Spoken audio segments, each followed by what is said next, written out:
Hello everyone. Now, briefly just before I begin this video, I'd like to thank you all, because on the morning that I'm uploading this, 23rd of July, I hit 400 subscribers. So thank you all very much for subscribing, obviously. It's just under a year since I hit 200 subscribers. It was a year ago tomorrow. And gaining 200 subscribers in a year is quite a big thing for me. It does mean a lot. So thank you all very much for subscribing, and stick around for the future, because I've got some great things planned. But anyway, on to this video. Now, I've decided to give you 2 videos this week to make up for the slight lack of videos last week, apart from a top 10 video. And now the reason for this is because I was away shortly. I was staying with my granny in Nottinghamshire, so I've had less time to devote to making videos over the past week. However, something quite exciting happened to me on Monday. You might not find it quite as exciting, but I thought at the time it was pretty interesting. Basically, a friend was very kind of taking me and my granny out to lunch somewhere, and we were in the car going down, and Rutland Water was mentioned. And this kind of rang a vague kind of bell in my head, because I thought I'd read something about Rutland Water in connection with Doctor Who before.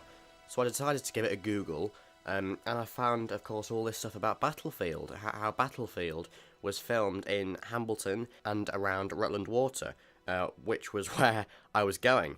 So I was quite excited about that. It was completely unexpected. You know, apart from reading about it in the past and having a vague recollection, I wasn't actually aware that I would be so close to these locations. So while we were in Hambleton, I managed to go down to the Lakeside and visit some of the locations used in the story.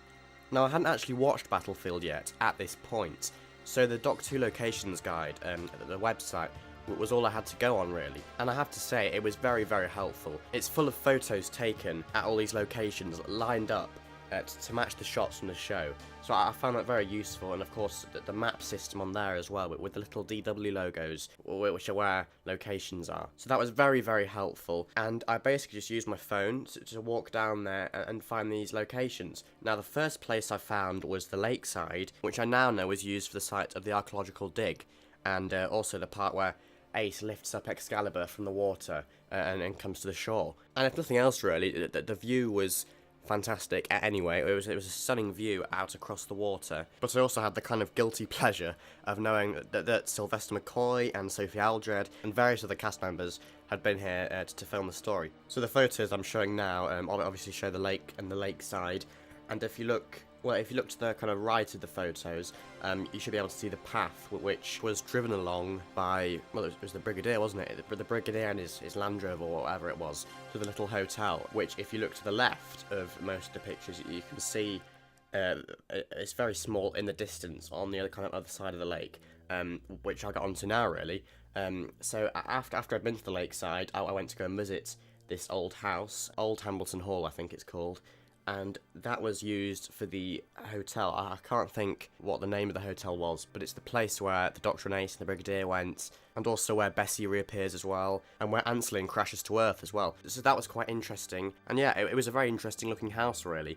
Obviously it was privately owned, so I couldn't go very close, or I couldn't go inside. But I do believe that the room they used for the bar in the story, I do believe that was actually inside the house. I don't think that was a set in the studio. I also got to go around the back to look briefly at the garden, and I did see a washing line there, actually, which is how I knew that people must be living there.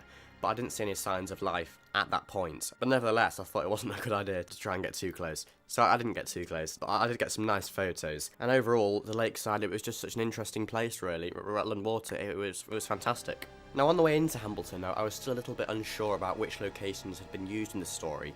You know, I was still doing my research on my phone, and the battery on my phone was fast decreasing.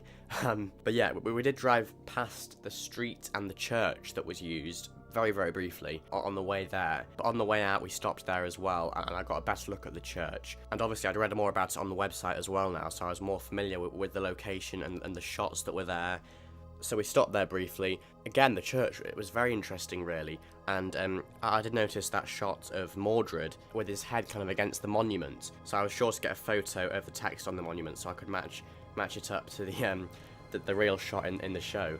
That was quite surreal, because on the small screenshot from the show, I could see the same text that was staring me in the face, and I managed to see the church, which was quite a nice church, really. And of course, the top of the monument has the the small cross. It's quite a tall monument, and that was used in the story, and then the church is behind that as well. And then, very briefly as well, I got some photos of the street to the left of the church, which is where the Brigadier appears from after his helicopter has crashed, and kind of confronts Morgaine, really, and the robot knight people. And this is probably the least interesting location that I visited, but nevertheless, it was still quite interesting. And now, having seen this story as well, I see kind of all these locations in a slightly different light. I mean, it was weird going to the locations before seeing the story, but also I didn't really know what was coming as well, so there was a kind of sense of mystery, and it kind of made it even more exciting, I suppose. So yeah, I did go to HMV on Tuesday, the day after, and buy the story, and it's a bit off topic, I think, but I did think Battlefield was a very good story. Very funny, very entertaining, very interesting, and it came together quite nicely, I think, the plot at the end. And I think it's probably one of the best Sylvester McCoy era stories I've seen, really. I really did enjoy it. So I guess now's the time to sum up this video. I hope you enjoyed it. I certainly enjoyed going to these locations myself.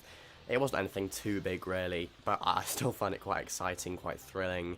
And it is nice, I think, to have these classic locations that aren't in Cardiff. You know, if you can't get down to Cardiff, it's nice to be able to visit these old country houses or quarries or villages used in the classic series, usually down south, really, aren't they? But still, it was nice nevertheless, and it's certainly a day that I'll always remember, really, and certainly every time I watch Battlefield again in the future. So thank you very much for watching, and my next video will be my top 10 companions, and that'll be coming on Monday, so do stay tuned for that, and bye for now.